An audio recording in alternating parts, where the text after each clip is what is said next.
Let's talk about finance. Two therapists try to talk about finance. That would actually be comedic.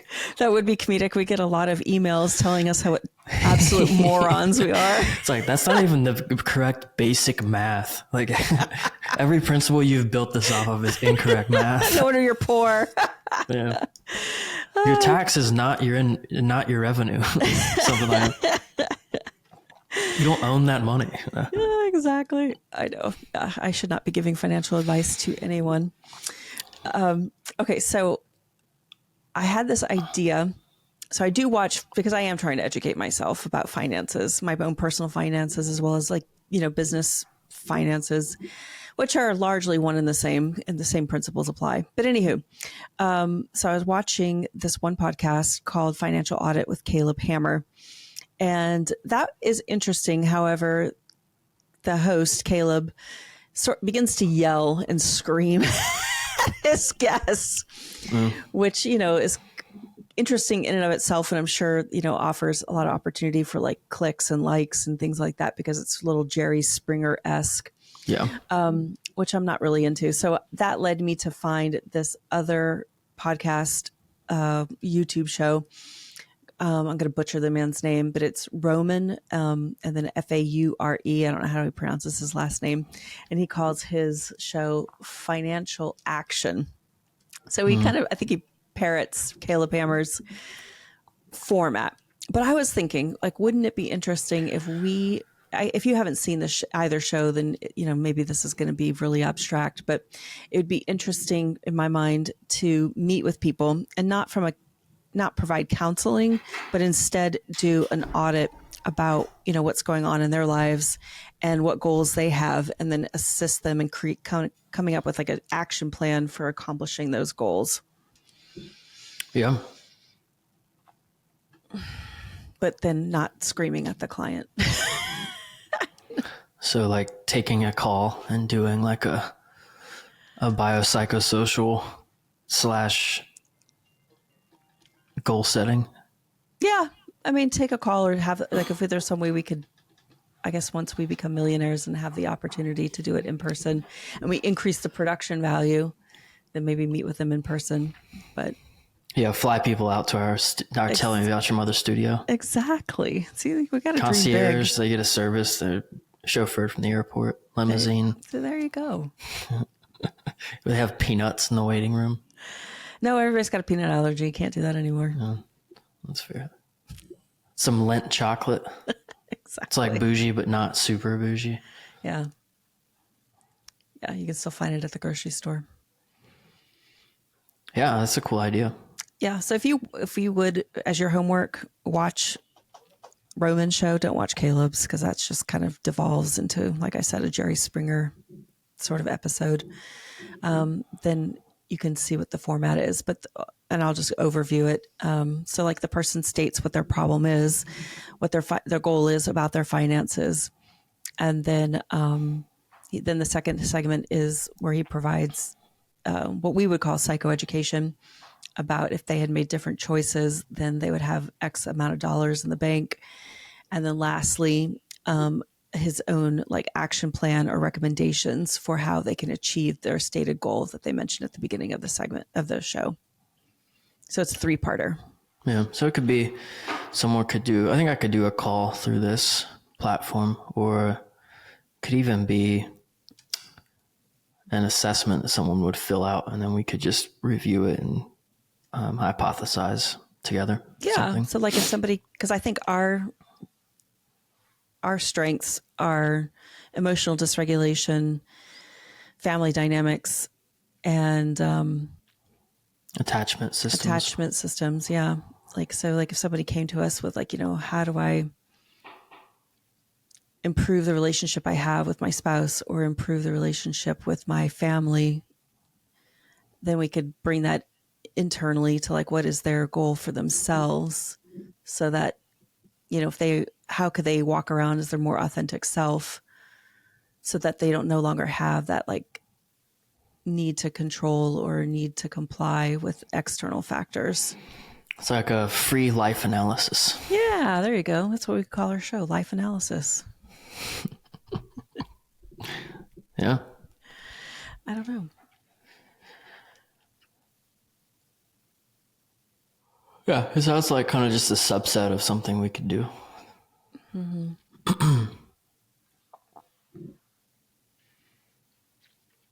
That's just one idea. Yeah. I'm trying to think if I've had something like on my mind, therapy wise. Oh, there is. Okay. We could do this. This would be interesting. So for some reason, when I'm traveling, I get client inquiries like more than when I'm just sitting in my house, like thinking my business is going to go under.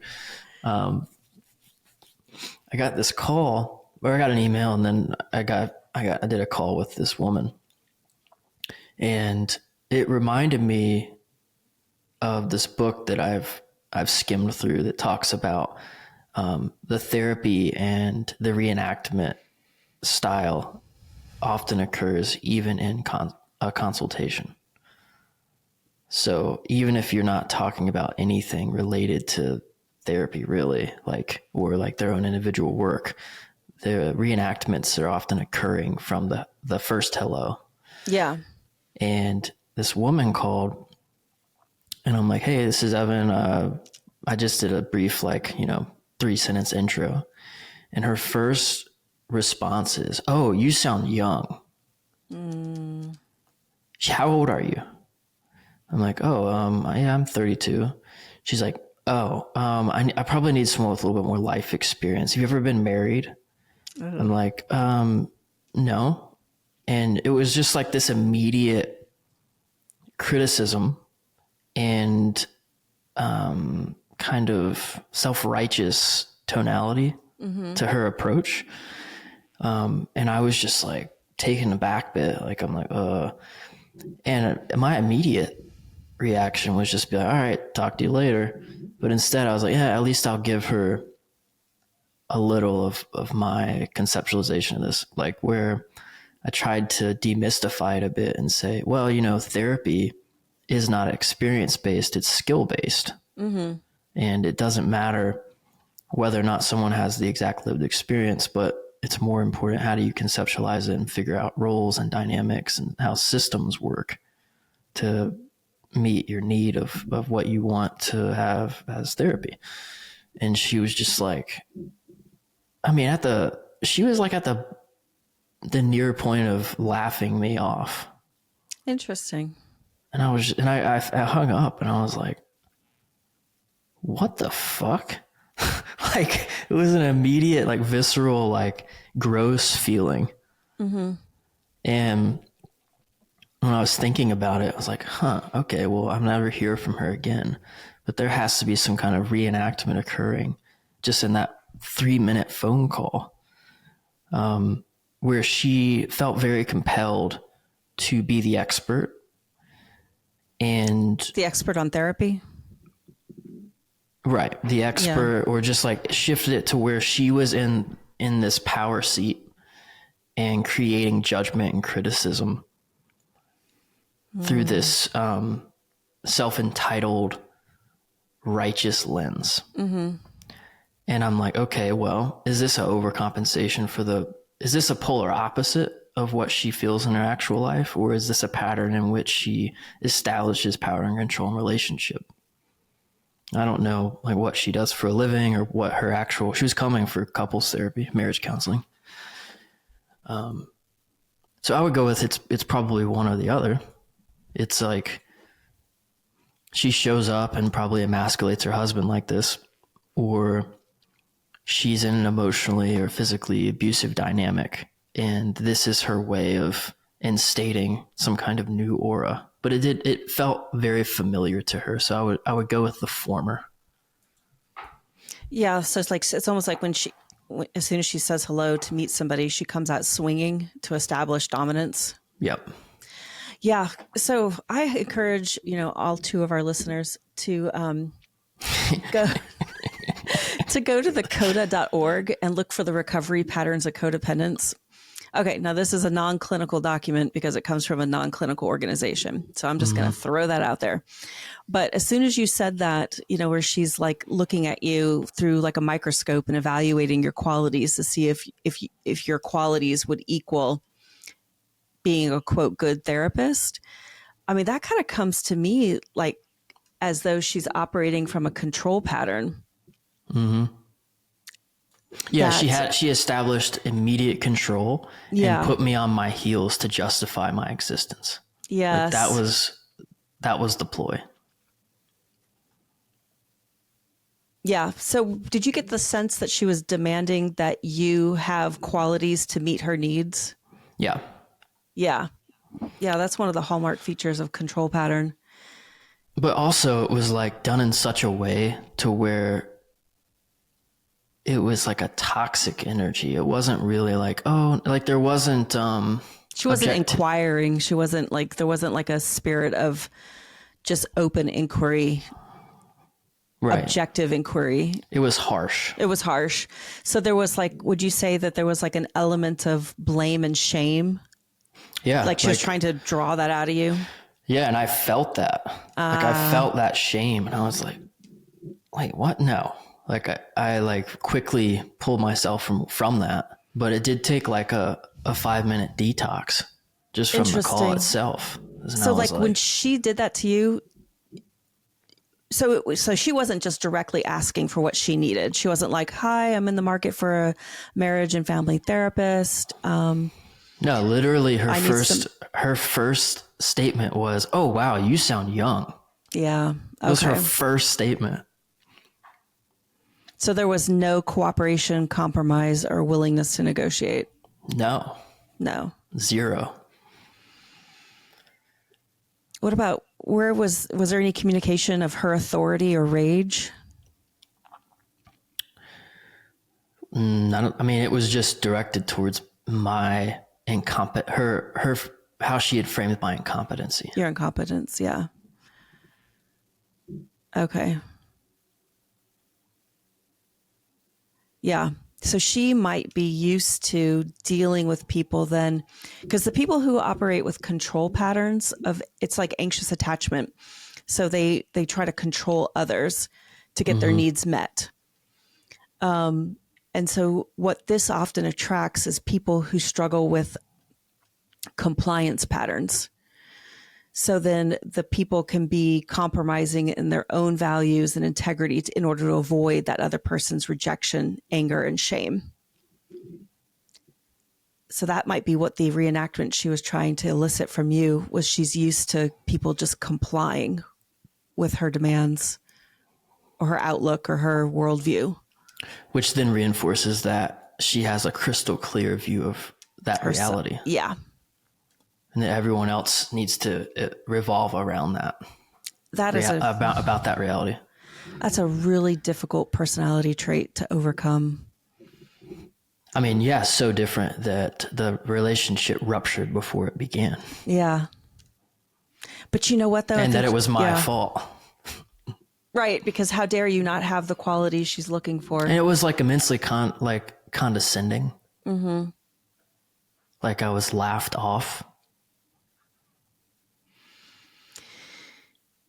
I think she did you the biggest favor though, because I have only begun to appreciate, I would say within the past 2 months, that I have been stuck in this dynamic with a client of mine, and therapy has just gone on too long. And I think it's become non-productive because she is stuck in a really entrenched control pattern. Mm-hmm. And I, unfortunately, have operated within the confines of that pattern. But from the compliance. Mm-hmm. So I've done a really good job establishing boundaries and holding firm to those boundaries, like, with my cancellation policy, how soon I'll return a phone call or return an email. But because she's so entrenched in control, her expectations are unrealistic, and that's how she lives life. It's sort of like she walks around with an entitlement that everybody comply with her expectations.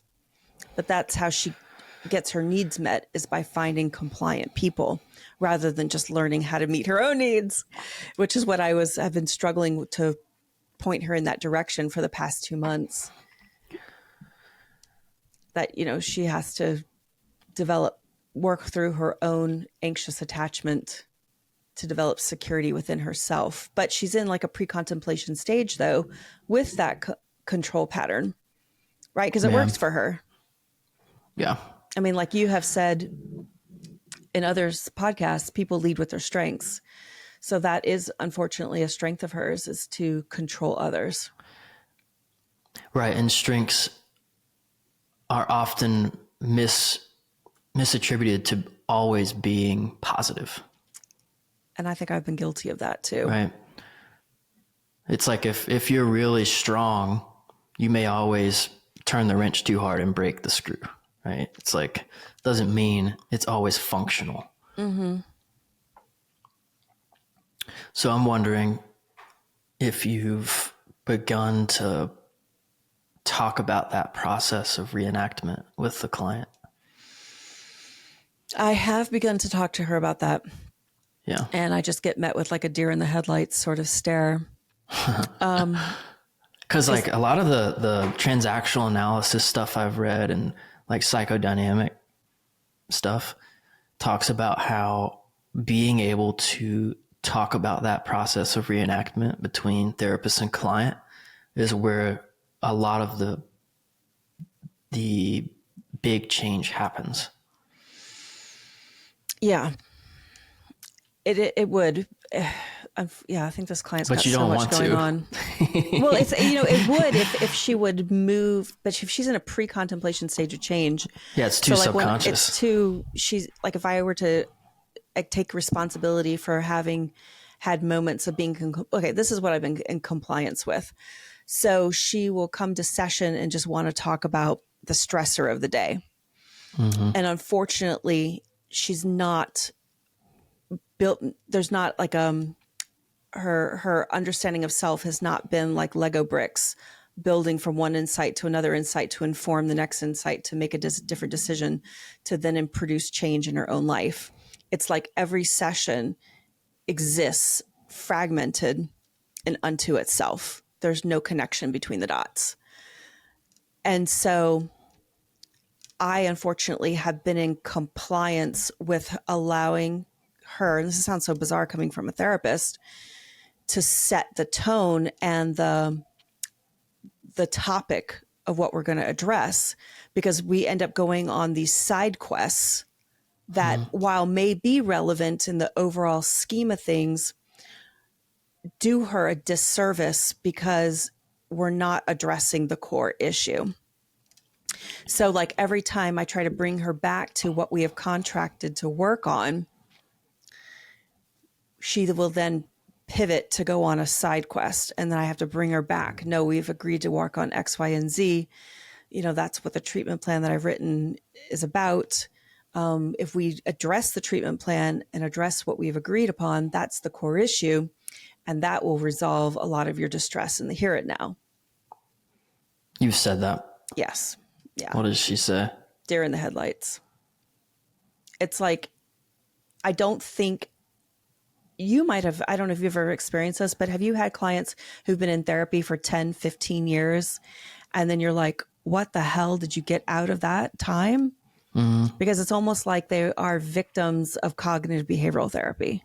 Like I see this with clients who've only sought out cognitive behavioral therapy. They only know how to keep things in the here and now and don't make those past present connections and don't understand reenactments. It's like the Titanic that sank, right? They were only looking at the tip of the iceberg. They dodged that. And then the mass of the iceberg underwater is what scraped the hull. Yeah, exactly. So it's like this CBT is assessing like where are the minefields of iceberg. And we think we're doing such an effective job because we're actually identifying where these bergs are and we're dodging them. But wait, why am I still sinking? Exactly. Why am I still scurrying around the bottom of the ship, like closing hatches and trying to, reassess where the water is? That's exactly what I'm faced with. And so that's the problem with CBT, and the problem with like only being Rogerian is a purist of Rogerian therapy would just stay in the here and now and allow that fragmentation of the way in which she perceives life to continue as a pattern in therapy. Because there would be no confrontation. There would be no conflict. Exactly. And that would do her disservice because that's how she lives. She lives in conflict. But that's how she controls, right? If I have a constant conflict with people, because I can't meet my own needs, I expect everyone else to meet my needs. I wonder what would happen if you warmed it up and brought yourself into the dialogue of what it's like for you to experience that fragmentation. So as opposed to talking about goals and treatment plan, speak of it more relationally between you and her. Yeah. I mean, what is it like for me to experience that fragmentation? I mean, then that's going to like make me go, it's frustrating. And this isn't what I got into private practice for. Yeah. So I can't go there because then I'm going to be like, it's all about me. But the frustration is just a signal of information that I think is saying you're fearful that she's going to continuously be trapped in this helpless space. Okay, well, I'm going to if I phrase it like that, then yeah, that would do her honor, because yeah, I am scared she's going to be trapped in this helpless space. Yeah, I mean, then she's going to be, one day 70 years old doing the same thing over and over and over again. So, yeah, I've had to. When I meet with her next, I'll speak to that, because I've had to zoom out, right? And since I provide a trauma-focused therapy, I've had to help her understand that a well-informed trauma-focused model, or even a trauma-informed model, sees therapy in 3 stages. The first stage is stabilization. And we have to understand that it's a nonlinear process. So you can go from stage 1 to stage 2 and then back to stage 1 as things come up in life. But I need her to understand, or at least I have to communicate that she's going back to a stage 1 because of all of the dramas and the traumas that occur in the here and now. And I've asked her to incorporate more, like do more wraparound services to help her achieve what she wants, which is stability. Like adding, 12-step programs, adding support groups of various kinds, and so that I think will help her have more safe places in which to communicate her story and more opportunities to connect to people, which is what she's ultimately looking for, is just connection, rather than using our time to just hash out the stressor of the day. Because a lot of what we talk about, I think, could be addressed if she got herself a sponsor. Yeah.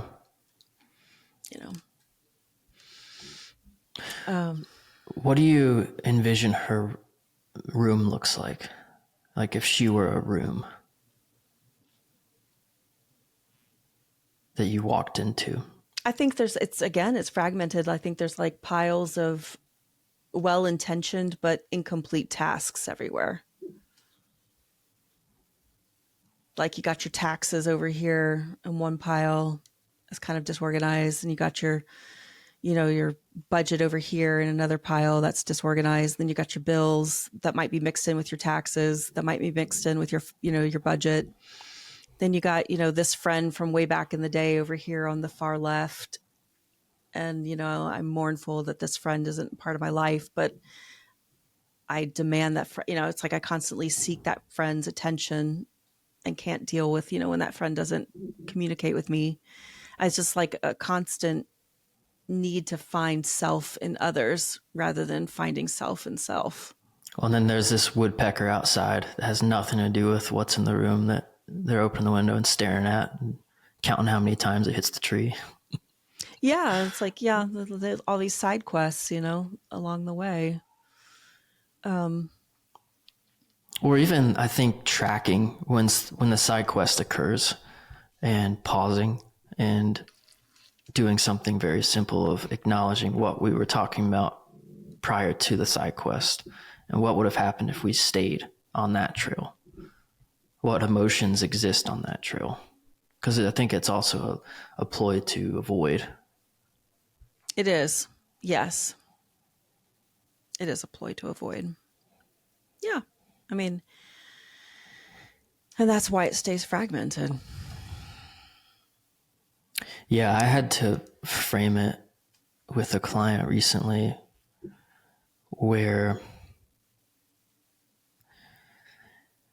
it's like, I often try to use analogy that aligns with either their worldview or like stuff that they do, or like if they're, a painter, I might use more painting analogy or whatever. But a lot of the presenting problems have been extinguished. Like the panic attacks and the working on the weekends, the lack of communication with the spouse. Those pillars are extinguished. Yet the identity element hasn't been processed or addressed, which is like my experience of the client in session is just very animated, very whimsical with their way that they conceptualize their life, their rapid fire information content, intellect. And they would talk for 45 minutes if I didn't interrupt them. So it's also very caretaking of me. Look at all the ways that I'm thinking due to you. Also, if I keep talking, we don't slow down and sit in any of this. Mm-hmm.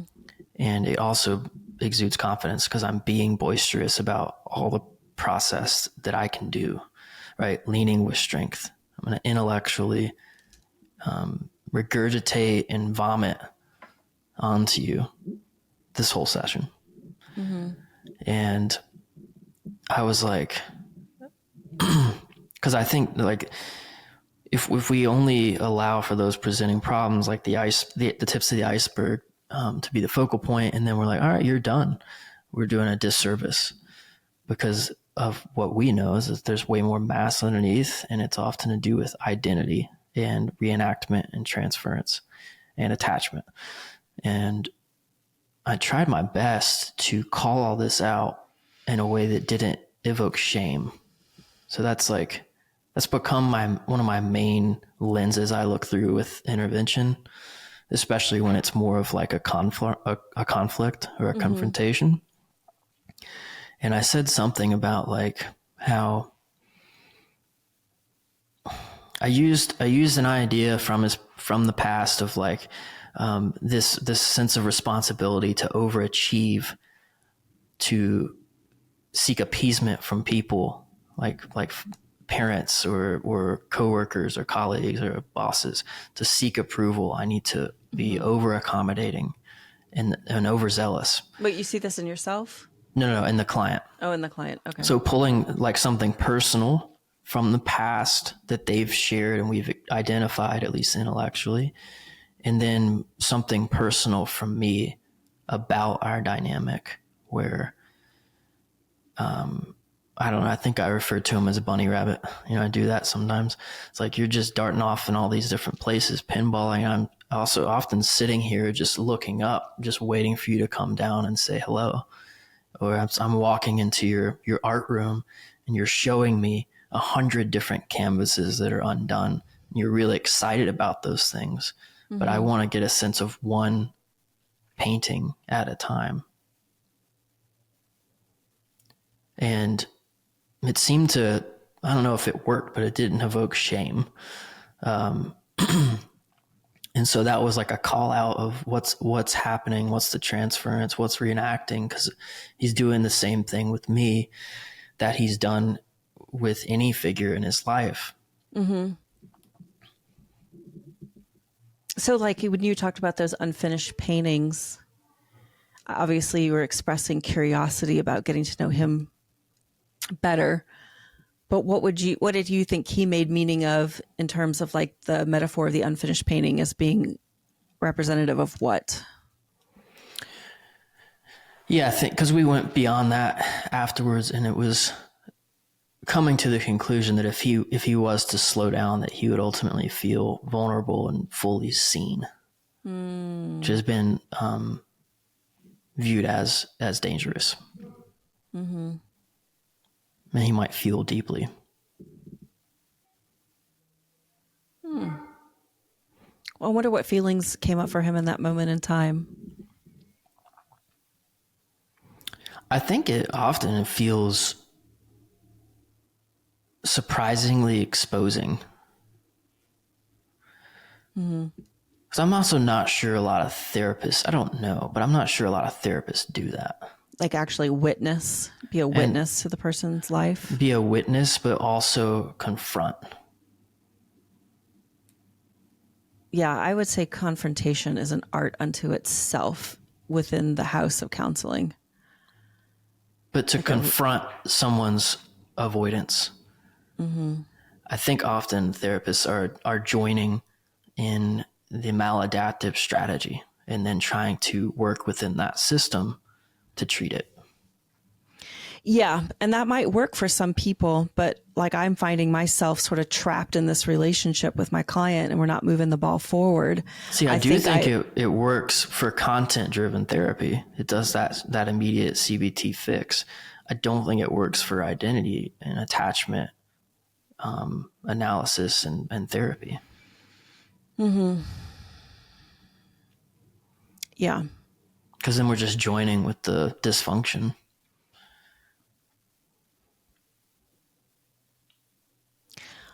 But, that sort of confrontation, though, could move the client from a pre-contemplation to a contemplation stage of change. Yeah, I think that's the only way. Yeah. At least in like the therapy session.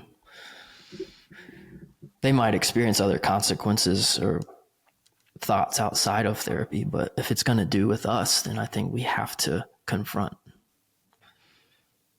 And I've seen the person for months too, and that's an important that's an important part to piece, this. having that therapeutic relationship. And I noticed it within 5 minutes of beating them. Well, that's very perceptive that you could put it to words too. Because what this is making me think of is with this particular client is that I would not have been her therapist for this long if I hadn't unwittingly, maybe not confronted that within myself, that sort of compliance piece. Because that's what she looks for. And I think that's how she's ended up with so many, quote, bad therapists, as she has described them. That's not my assessment. That's how she's described it, is because she finds therapists who have those traits of compliance with her need to control. Yeah. And I think it increases buy-in to adjust to contemplation from that client if we are to talk about it relationally. Because that is emphasizing with a buy-in into the therapeutic relationship and the benefit in relationships and other parts of life. Like as opposed to just talking about it as therapy or treatment planning. Right. But I mean, the thing about, I just have to be very clear about what it is we're contracting with, because she is a complex trauma client. And within that complexity are layers upon layers of potential core issues. So, or even like wondering aloud, how vulnerable does it feel to be outraged with what's happened today? I would suspect it feels quite safe. yes. Yeah, it does feel safe. And it might to be outraged, it probably does feel safe. It might be how she's learned to connect with others. Because often when you're in dysfunctional systems, you can see that, right? It's like the way I connect with my mom is I gossip and bicker about Judy from church. Yeah. That's how I feel close and safe with my mom. Because we're together against Judy. Yeah, she generates her own outrage about whatever issue, whatever the topic is of the day. And then her way of it's very paradoxical because oftentimes when I think of people who rant, some people would argue that rants lead to solutions and rants allow the client to feel safe and then they help the client regulate. Like that's the ultimate goal is the rant leads to regulation. And that very well may be true for many people, but I would argue with this client, the ranting is a form of avoidance. Mm-hmm. And it allows her to avoid the underlying feelings of helplessness or powerlessness, shame. But she finds enablers who will allow her to rant for 3-4, as she says, 3-4-5 days about whatever the outrage of the day is. And I think that also keeps her trapped. And I think me being kind of having traits of compliance, by allowing her to go on these side quests, I'm allowing her to continue that pattern with me. Because these side quests are like rants about the stressor of the day. And I've even mentioned this to her, like when we talk, does this ever feel like a TED talk? Like you're inviting me to your personal TED talk? And she's kind of like, but she gets very concrete. It's like a switch flips. She gets very concrete and she's like, but I'm right though. And it's like, okay, you might be right, but what is it like to have to engage with the world as though you're giving a TED talk? Do you need me just to sit here and just nod silently and just be like, uh-huh? Like, how does that help you develop your own insights? And she does not answer. She just gives me she just sort of like says, I don't know. How does she respond if she's go on a side quest for a moment and then you break it up and summarize with emotion and something very personal from the past that has no relation to the current rant? Oh, she'll say something like, well, I already know that. Yeah. And then, well, so that's I think, obvious. Yeah. And I think like being able to invite the client to begin the process of discerning between intellect and emotional processing is important. Yes. It's like, that, but how connected do you feel to that as we talk about it? So when I bring up those experiential process questions, she'll be like, well, I've already talked about this, with so many other people. So, I just don't feel anything about it anymore. It's like it going back to that avoidance and denial. She's telling you to get away. Yeah. Get away from me. There you go. That's probably true. But I'm not going to say I'm scared of you. I'm going to say I'm so charismatic and dedicated to telling people my shit that I don't need to go there anymore. Mm-hmm.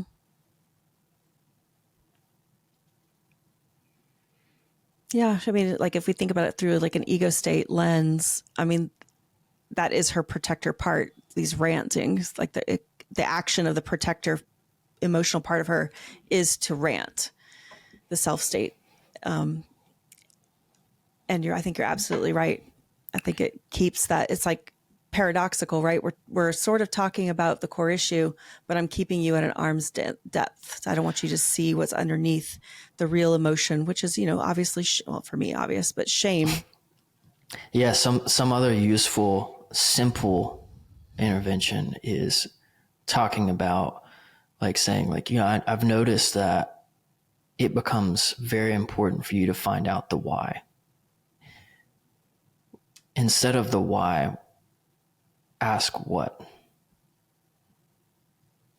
So with overthinkers, with ranters, with people who intellectualize, they've learned to make sense of their world through the why and have worked really hard throughout childhood to figure out the why so that it's not their fault.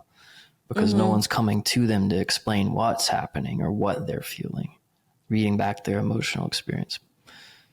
Okay, well, that's interesting because then I could just say, well, what is happening now? And I'd be curious to know how she responds.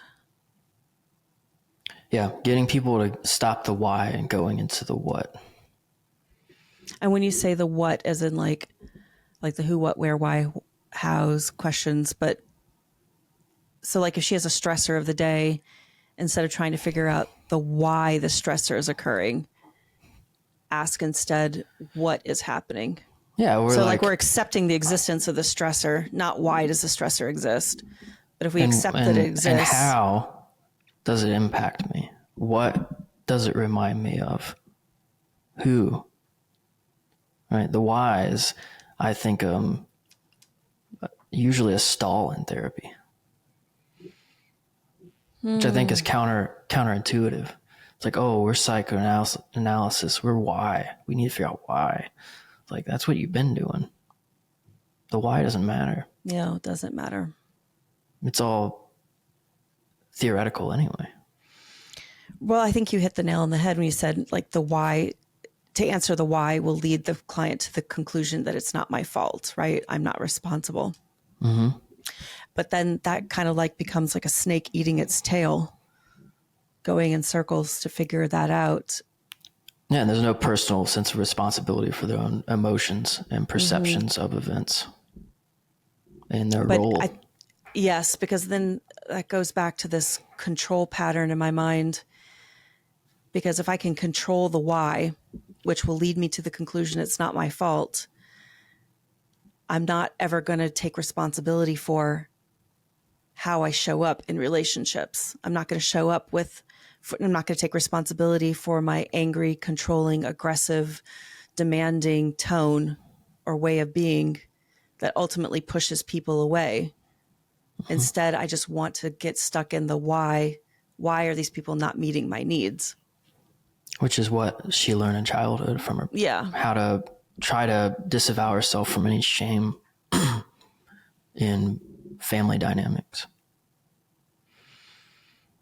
But that's paradoxical too, because ultimately shame isn't ours to hold, right? It comes from the outside and it comes inward.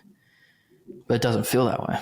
It does not feel that way. Because especially if the shame is connected to a negative core belief of like, I'm not good enough or I am worthless. Getting engaged in a cycle of answering the why doesn't actually lead them to a conclusion of, I am good enough regardless. It just gets them stuck in that negative core belief. Which then justifies the role of being angry and overzealous and outraged. Mm-hmm. It's like wrapping barbed wire around us and trying to hug people, and then they pull away. Yeah. Well, we're wearing barbs.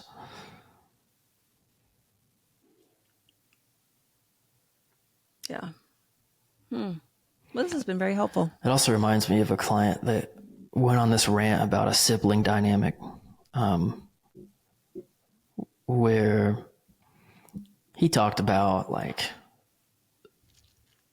about 20 years of experience for 15 minutes, and how their identities were different, how their values, what they were doing.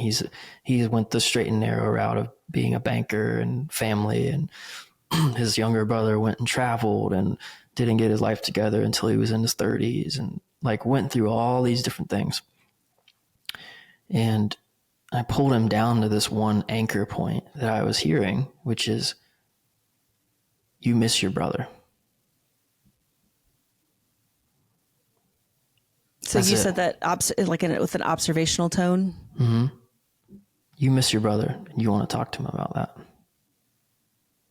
But it's scary. He told me all this shit. Yeah. I'm like, how do you think your brother would respond to that?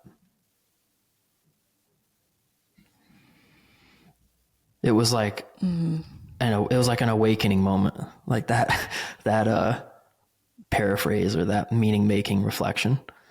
It's like, I'm like, yeah, and what about you felt compelled to talk about the conceptualization and intricacies of your relationship for the last 15 years, instead of saying, I miss my brother, but I don't know how to tell him. I'm afraid of how he'll respond. I just got a message from my landlord about the locksmith. Oh, So I got a little distracted, but yeah, I do think, yeah. I mean, the client obviously had the affect tolerance to hear that and like let it soak in. luckily. No. Luckily. Okay. Well, I apologize. Would it be okay if we finish up now? Because I think the No, you're locksmith good. needs to change the lock to my office. No worries. There's someone breaking in. Oh, we had a little snafu. One of the Snafu. one of the contractors that? lost the keys to the office, and now everybody's office doors got to A get replaced. snafu. I'm gonna have to look that up. Oh, you've heard that? You've never heard that word before? I know shamu. I know Jesus, snafu. no, snafu. Yeah. That must be a Midwestern thing. I don't know. I'm not from the Midwest. North American, I thought you informal. I thought you were. Well, I guess Texas isn't Midwest. No, Or Arizona. Texas is its own thing. See, I would, as a North Carolinian, would think that's Midwest. I mean, it's in the middle, west of me, Midwest. That's how we think about it. It's like anything like west of North Carolina is the Midwest. They're all this. It's just like this whole big thing that we don't understand. Oh my God. You're a Texan, sorry. Didn't you? You guys just joined the United States like last month, so Yeah, it's true. pretty much. Yeah, Yeah, Texas has the 8th largest economy in the world. really. Damn. Yep. All right, I'll let you go. Okay. Good talk. Well, thank you for your thoughts, because I'm going to listen to this podcast again. Yeah, likewise. And come up with my own process questions for my next session. So thank you. Alrighty.